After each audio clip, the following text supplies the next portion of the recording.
I remember this story about 2 or 3 months ago, undisputable. That the woman that ran a daycare that shot and nearly killed her husband.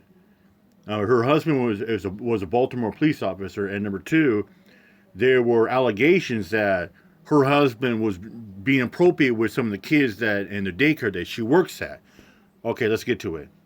Space Tower area. A daycare owner shoots and nearly kills her husband at a swanky D.C. hotel after learning he was accused of molesting children. Her husband, a former Baltimore police officer, is now awaiting trial. Our Bruce LeShan spoke with Shantiri Weems in a rare and exclusive jailhouse interview.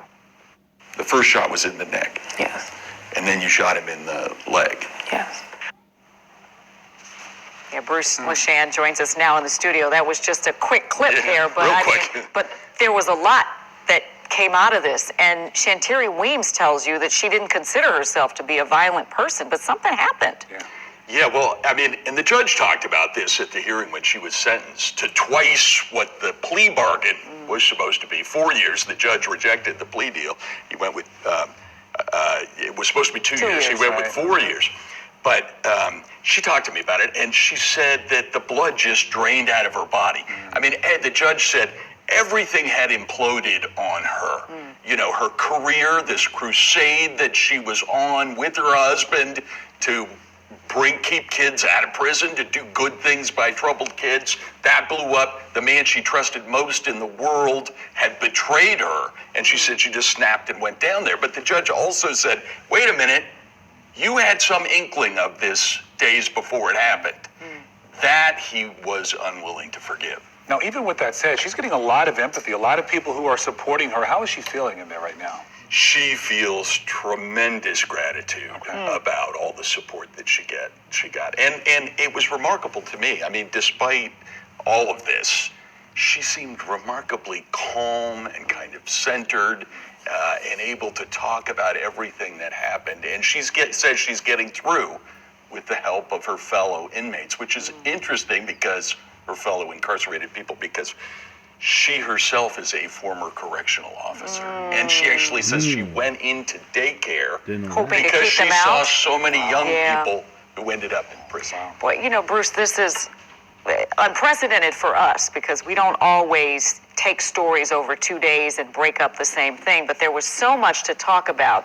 And there's so many people who want to hear from Shantiri Weems that we thought that was the best way to do justice to this story, right? And tonight we're going to kind of hear about what led up to it and what she was thinking when she drove down to that swanky hotel in D.C. from Baltimore County.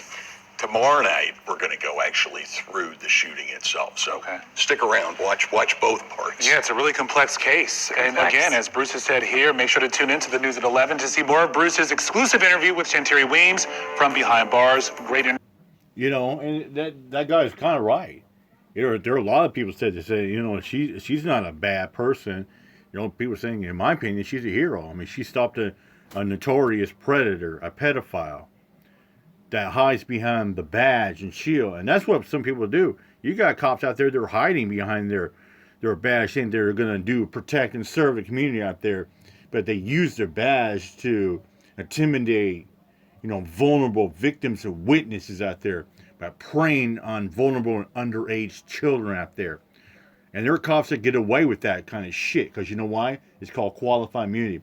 I did 2 stories, one a cop in Florida and Tennessee who raped underage children and teenagers over and over, made them perform sexual acts on them, who got found guilty, but they have to serve no jail time and don't have to register as a sex offender, and that's fucked up and bullshit. It was Mount here, my job. Peace out.